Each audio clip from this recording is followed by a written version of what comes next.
G'day folks, and welcome to this review of Volko Ruhnke's Labyrinth, The War on Terror. This was first published by GMT Games in 2010, but it has seen several additional printings and expansions in the years since.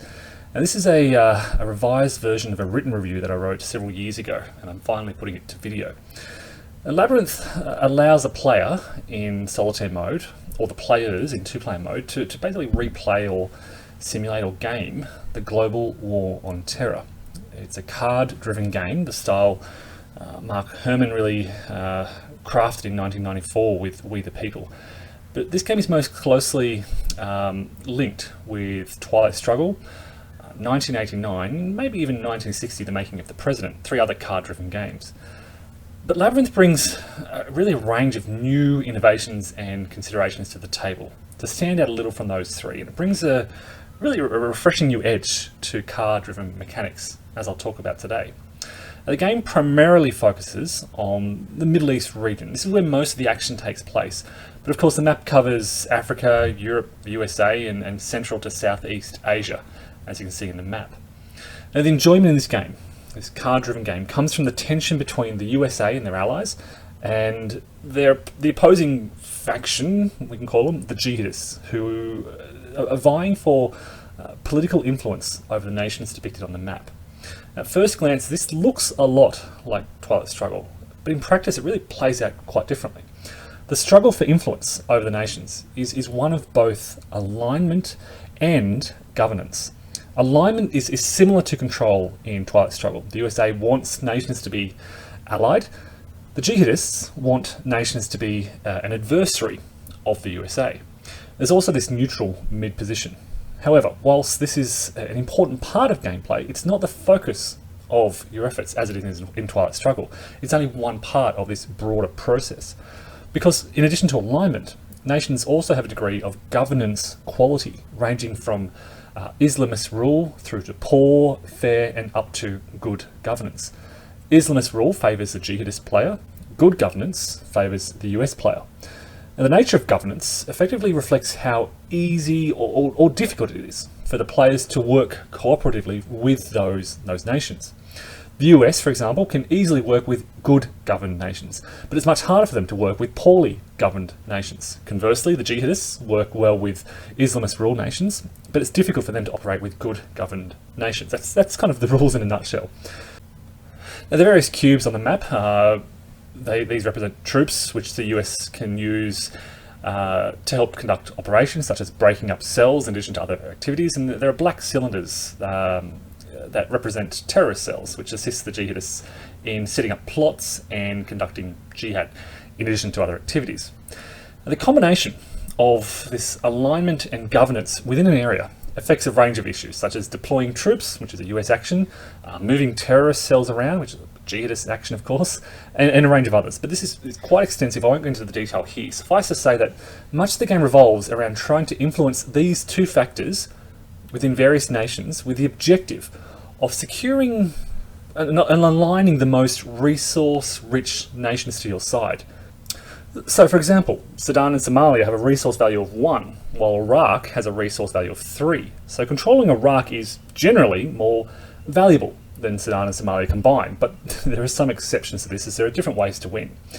So like other card-driven games, you have a wide range of options open to you. The USA and the jihadist players each have different options available, different actions they can take. So there's a big difference in playing each side. The jihadist player is trying to establish plots and basically create mayhem, and the USA player is trying to counter this and establish good governance around the world. Typical of card-driven games, there's a lot of back and forth and sort of almost chasing your opponent's actions, similar to Twilight Struggle. That's basically where one player becomes proactive in an area, the opponent will often follow and try to minimize their damage or try to reverse the situation. Most of the attention in the games I've played of this focus around the Middle East. This is where those resource-rich nations are and where your attention is drawn and where games can easily be won or lost. For both players, the game is a struggle to manage your hand of cards, to achieve maximum benefit from your good cards, those events that will help you, while minimizing the damage caused by your bad cards, those with events that help your opponent. This can be said of many card-driven games, again, Twilight Struggle, 1989, 1960, but whereas in those games the primary factor being managed is control of an area, in Labyrinth you must manage other issues as well. The USA, for example, must manage their prestige. This is how the world sees them. They must manage their posture, hard or soft, basically their approach to the war. They must manage the posture of other nations around the world and their military forces. And if they overstretch, they get fewer cards per turn, making it harder to conduct the war. The jihadists must likewise manage their funding whilst trying to damage the US's war efforts. So the struggle between the two players takes place on different but certainly interconnected levels.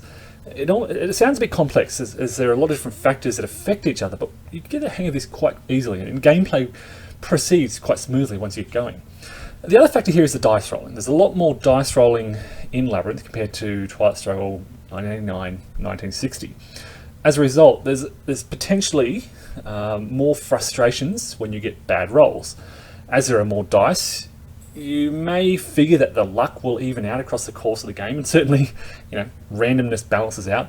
Unfortunately, some die rolls are far more significant than others. And for example, if you're rolling for a major jihad in Iraq in the hope of converting the government to Islamist rule and thus win the game, the 2 to 3 dice you could potentially, your roll basically could potentially win the game for you, just in those 2 to 3 dice rolls. If you fail, however, you could lose cells in Iraq and it could set your plans way back.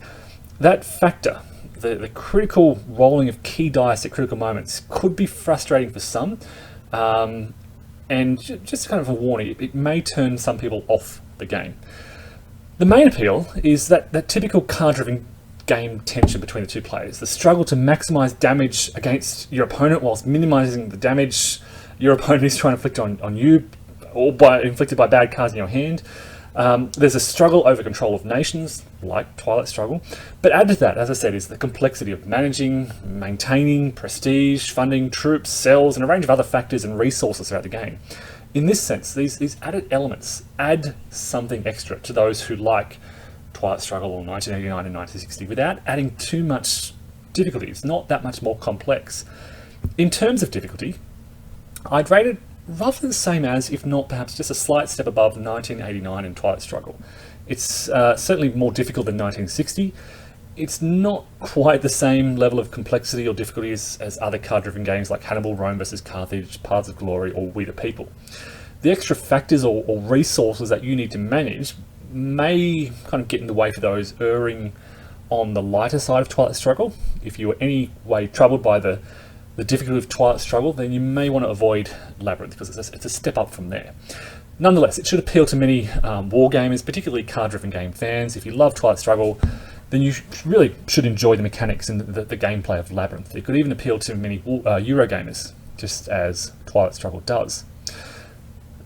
Perhaps the main drawback, it's worth addressing this, the main drawback in reaching a broad audience may be the theme.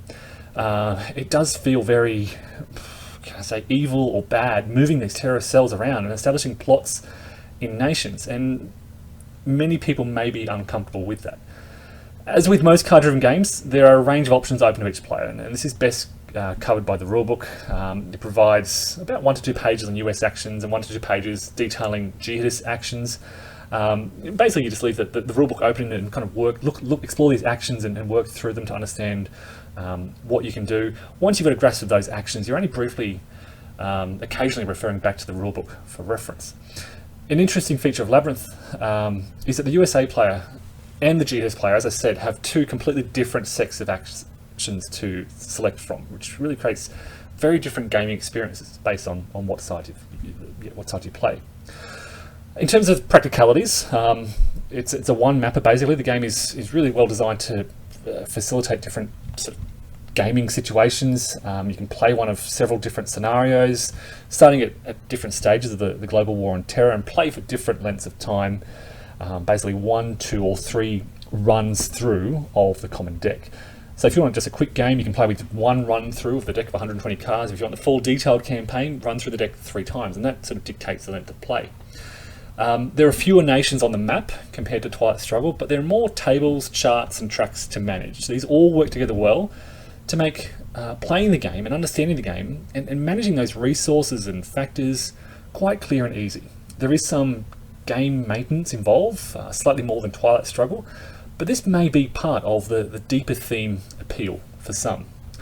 So as I said, the closest comparison to Labyrinth is Twilight Struggle, which I keep referring back to. There are many similar features, but in practice, as I said, they play very differently. They have different mechanics, different endgame conditions, of course. As I said, just to reiterate, if you like Twilight Struggle and don't find it too difficult, then you should enjoy Labyrinth. I think the only thing holding back Twilight Struggle players from liking Labyrinth is, as I said, that theme, the modern war theme, this ongoing conflict theme.